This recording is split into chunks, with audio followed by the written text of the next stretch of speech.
হরে কৃষ্ণ। আজকে ছিল মায়াপুরে আমাদের দ্বিতীয় এবং শেষ দিন।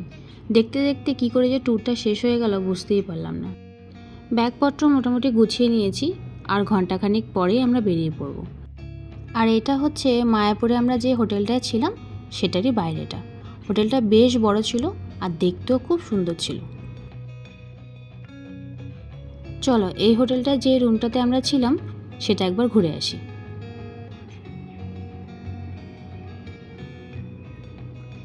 এটা ছিল একটা সুপার ডিলাক্স রুম, যেখানে 4 জন থাকার মতো ব্যবস্থা ছিল। রুমে ঢুকেই প্রথমে ছিল এই বেডটা, একটু সেপারেট করা। যারা একটু সেপারেট থাকতে ভালোবাসে তাদের জন্য খুব ভালো ব্যবস্থা। আর তার পাশেই ছিল একটা সোফা,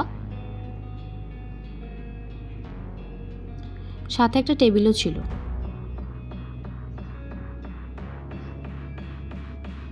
আর এই পাশে ছিল বাথরুম, আর তারপরেই ছিল এখানে 3টে বেড। বেডগুলো বেশ সুন্দর করে সাজানো ছিল, টাওয়াল দিয়ে ফ্লাওয়ারের মতো করা ছিল।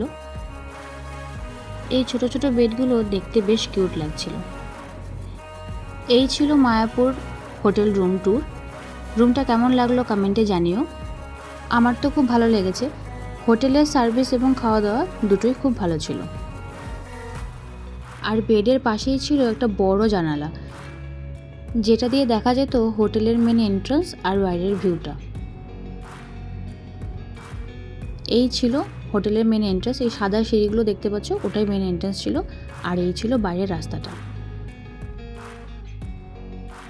এটাই ছিল মায়াপুর ট্যুরের শেষ ব্লগ। ব্লগগুলো তোমাদের কেমন লাগলো কমেন্টে অবশ্যই জানিও।